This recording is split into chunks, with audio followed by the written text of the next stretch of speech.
short sale workflow.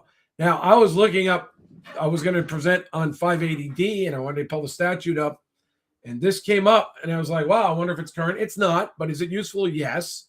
I've conducted over 200 short sales in the past. We got Phil in my office, got 2 calls about short sales last week. I did the research. There are areas of California where the lenders are driving prices down, that they're putting people into very low equity situations. We've got a program for low equity people. We want to run short sales concurrently, hopefully get them done before the client even has to go negative. I mean, that's the goal. We were able to do it sometimes in the past. And we're going to talk about what CAR says, the California Association of Realtors says a realtor should do. So that's the little intro. Nothing about these pages intended to constitute legal advice. And I would say that for years, CAR's forms, because they have a great legal department, I like their lawyers there, have allowed realtors to practice law without a license. Short sales, it's very, very close. Some states I've read, where I was once licensed as a lawyer in Florida, they pretty much say, what I read today was they only let lawyers, because it's debt settlement, do the short sale negotiating. I am surprised. I think if you read the short sale addendum, it's kind of like you can give your documents that a bank requires to negotiate a short sale, but they sort of act like a realtor just presents the documents and doesn't really negotiate. We know that's baloney.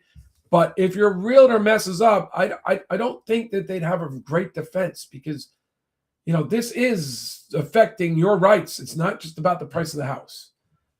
Now, I think your realtor and an attorney should work together. Maybe some realtors want to work with me again. We did in the past. Phil is a good friend of mine. We work in the same brokerage, and of course, we're going to do short sales together. But we'll have options for realtors. I'm not anti-realtor. I just think clients should be well advised. And sometimes short sale, you need a backup plan. Short sales are really very good, but you need a backup plan. So what is a short sale? A short sale is one where title is transferred, where the sale price was insufficient to pay the total of all liens and costs of the sale, and where the seller did not bring sufficient liquid assets to closing to cure all deficiencies. I once brought $70,000 to the closing table in Florida because they're not an anti-deficiency state, so I could be done. Now, was that a mistake? Maybe. They might never come after me. My credit would have recovered over time, but maybe I'd still have zombies chasing me down, even though I doubt they would have collected during the statute of limitations. But I cured my deficiency out of my pocket, came back to California, and started doing a lot of short sales for people. What is a potential short sale? Short sale is one where the listing agent reasonably believes the purchase price. So, like, if you're an agent and you're looking like they owe $500,000, their costs are going to be another. Let's just call it rounded up to 10%. So they're going to need 550. A sale price of 550. I don't think we're going to get that in this market. This is a potential short sale. Now, if you're a potential short sale, you should not sign a 3 or 6 month agreement with a realtor, in my opinion, unless they also write an agreement that says we're flexible as to our commissions and we'll make sure that you don't go deficient. So for me, if I have to sell a house for $3,000, I will sell that house rather than have my client go into deficiency. I'm a lawyer. At some point, it might be too little money, but, I would still counsel. Your realtor, if they don't say that, don't sign an agreement where you can get out at any time, because the market can change drastically, and your realtor fees could put you negative, or maybe they don't when you sign up, because the realtors know about what a potential short sale is. You want to avoid being a potential short sale and locked into selling your property and having to go short. The other thing is you should work with a realtor who can counter effectively buyer agent commissions and at the right time, because that could save you 1 to 3%. When first dealing with a potential short sale, members are urged to consult with their broker, attorney, and risk manager to determine what is the correct approach. See, CAR knows. Realtors act like, you should see the new short sale listing again by CAR. We'll cover that in future videos. They know what the risks are. And they're always suggesting with short sales you need an attorney. The following is a suggested workflow for agents. It is intended to educate members regarding issues that arise in connection with short sales. If modified by brokers, necessary to reflect local and state rules, requirements, and procedures in the broker's own office policies, should be created with the advice of brokers' counsel. There we go again. So there's reasons, major reasons. You can go to my website and go see the old posts and see my old videos from 10, 15 years ago on YouTube. Ask your broker if your company has policies and procedures regarding short sales. Know the laws, procedures, and timelines regarding foreclosure in your state. These vary widely. They certainly do. For instance, in the past, you would have said it takes a while for the banks to send out notices, but they'll give you a few notices. After that, then there was a 30-day cool down period. The law added. And then after that, it was like they give you a notice of default. Then you have 90 days. After that, you get a notice of sale. Then there was 21 days, and then there was a sale date. I don't want to be very specific because I don't want to get the exact numbers right. I don't want anyone to do this without looking up the law themselves. But we used to look at that as like sort of a 4-month period, give or take a little. And usually the banks couldn't hit those numbers. So when I say 4 or 5 months, it was usually very comfortable. 6 or 7 months was more accurate. But now we have a 4-month period for federal cool down. The law is a little confusing. The way I read it, it really should be 120 days. And there are ways to even extend it if you submit a workout package. So you can, by just doing those rules, like I wouldn't necessarily, if I was trying to stay in a house for a long time, I wouldn't start with a short sale. I would talk to an attorney and I'd see what your best options are. But I think we could delay the time before a bank forecloses easily out past a year if you use the federal rule, the state rule, and then you time AB, well, it's not AB anymore, 2424, the 45 days and the 90 days regarding short sales, 45 to list. Like you put those in at the right time and you start negotiating. And then you say in California, you can't dual track, and you talk about the federal rules and you make sure, like, that's where it's tricky. You don't necessarily, a lot of my clients didn't want to create a full package so that they could see your assets, but we could try maybe with a deed in lieu so we can buy a lot of time. So that's why they're saying you should know this. You shouldn't just pop right into a short sale. Now, let's say you're close, you're a low equity seller, the market's getting soft. I would talk about your options. I would be prepared. But if I was thinking I might want to move in the next few years, I think I'd really consider doing it right now. I mean, there's a chance prices will go up in the spring if interest rates drop a lot. But, I'm getting the sense if you're low equity and you really want out of California, it might be a good time. Let me just see how much time we got here. We got to do this a little quicker. It's my daughter's birthday. So there's non-judicial and judicial. Some states use both. I don't know why they're saying that. They know that we are both, but we're almost 99% of the time. The only judicial foreclosures I saw, and I saw 2 out of hundreds and hundreds and hundreds that I worked on or talked to people about on the phone. I only saw 2 judicial foreclosures. One of them I remember was there was a title issue. A foreclosure can take as little as 90 days. Well, it's a little more than that. It was like 90 and 21. Read the most update to me. Good. Okay. I agree. Gather information and other sources. Well, this is, since we have to gather all the information to give you an accurate understanding and be prepared to talk to the bank, I ask my clients to do it before we even start, before you pay me anything or sign a listing agreement. If you just, you don't, I'm not saying before we pick a program, or maybe in that program, you might want to hire an attorney. I have a free recourse, non-recourse review where you do the work as if we were preparing to do some of these things. And I review your assets with you. Sometimes there may be questions. I'm willing to go through your mortgage if you still have it, see if there's balloon payments and things like that. See if it's a purchase money loan. See if you've refied. Sometimes people forget they refied and cashed out. And sometimes it was for more than the purchase money. So now that's a different kind of loan. So we go over all that with people, and then we work out their plan. Like, do you want to stay in the home for a long time? This is what we do. Do you want to just make sure that you have as little credit damage as possible, and you don't want to owe the bank money and you don't want to owe taxes? That might be and more than likely, we're going to try to work with your lender then, and we're not going to wait a year for you to be in the house and not pay a year with renters in your house and collecting money. And if you're going to do that, you have to do it well, because otherwise you can run foul of the law. But you can also do it without breaking the law, and that's what I advise my clients to do sometimes. Are you in default? Right? I mean, we want to know if they're in default right now. If there's two loans, you don't want to really be in default on one if you can afford it. If you're late on both and you let the second foreclose, that's a problem. You let the first foreclose, that's a problem with respect to your second. So we want to avoid sold out juniors. Is the seller aware? Well, hopefully they've talked to someone who helps them realize it's close, or they're upside down for sure. And we're working on that, right? We were saying if it's close, maybe we can sell your house without going negative. We're going to work with you on that. We're not going to make you sign up forever. We're going to give you options. You definitely want to create a CMA to have an idea what you're talking about.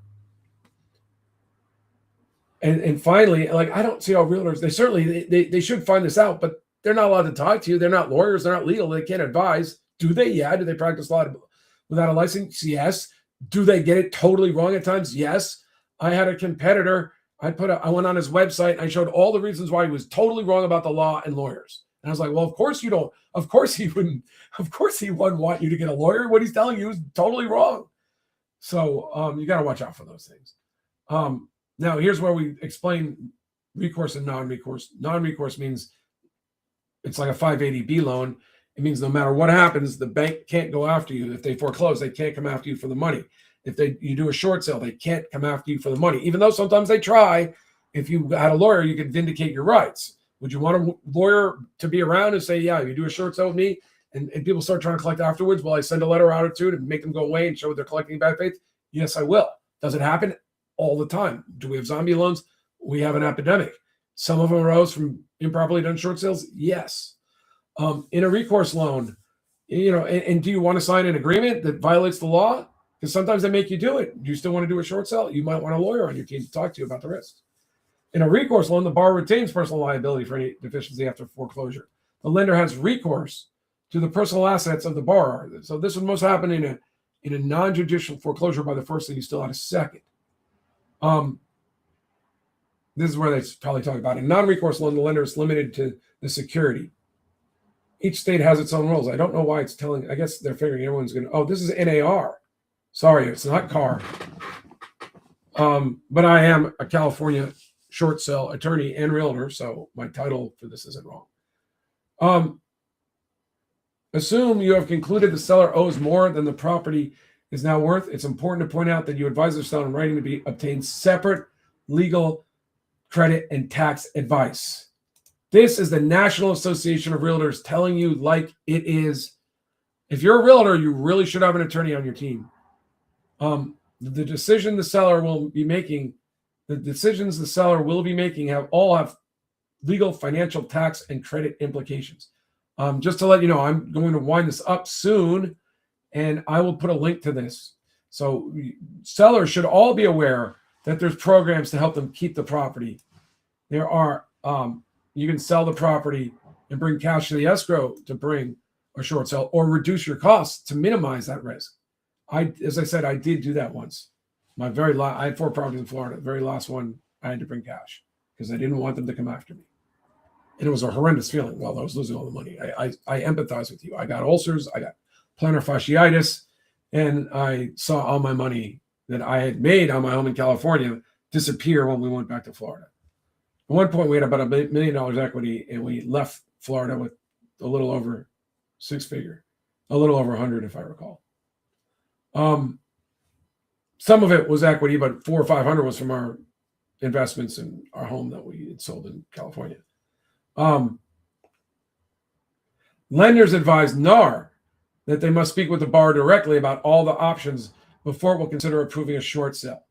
Well, that's right, because realtors aren't licensed to talk to the sellers about all the options, and they're concerned they've been talked into a short sale when other programs might fit the lender's needs. And they do have better. They did get more programs over time. This was one of the places you could access the programs if you wanted to try to do a loan mod yourself. Again, though, Like I had calls from friends who were trying to do loan mods. They got denied like 21 days before a short sale. Now we have some tools. Back then, it was a wonderful save. Their house was a great house in Breast. Okay. We were able to get it done, but they had like 21 days to do it. This is an excellent option for people with assets. And when you can set it up well, I would do a deed in lieu without presenting. Sometimes lenders wanted to treat it like a short sale. We had reasons to say no, and we're not producing our assets. We're not giving you an asset picture. We're just showing you all the reasons why you should do this now and not later. Here's the law. There's no advantage to you. If you don't take this house back now, you're going to take it back. Your investor is going to be at $150,000 more dollars than taking it back today. I'm a lawyer. Take me seriously. Carr had me train realtors in how to negotiate short sales. I've done hundreds of these. Who's your investor anyway? I mean, like that, we can get with you out without having to commit fraud and show a hardship. Not all the time, but you have lots of options. You can offer them a short sale. The elements of successful short sale, it's worth less than its own. Some hardship. In my practice, not always, but frequently, some banks just won't deal with you. If you're not willing to prove the hardship, they're not willing to do the short sale. You better have a backup plan. You better not be on the hook for recourse loans. The seller is cooperative.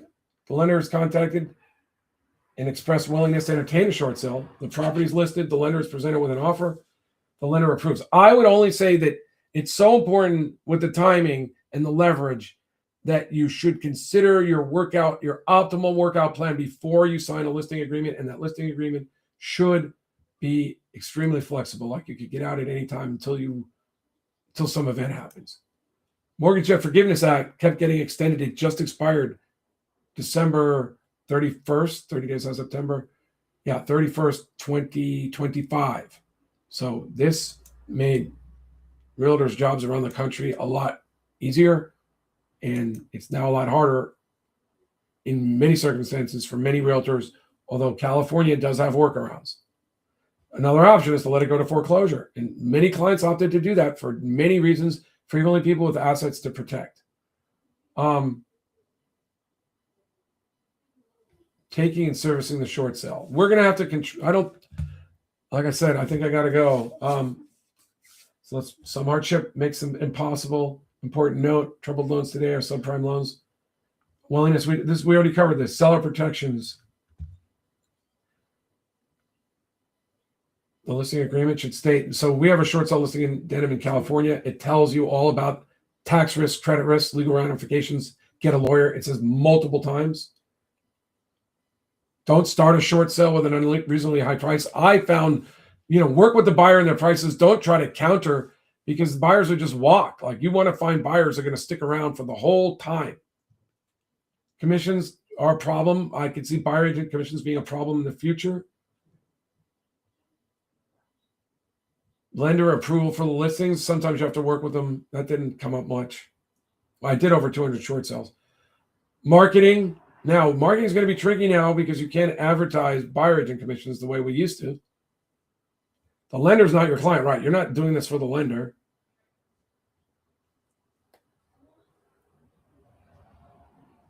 Yeah, you can pitch it. We'll cover this more in the future. The hardship letter. My name is John McConnin. We'll have a part 2. Thank you.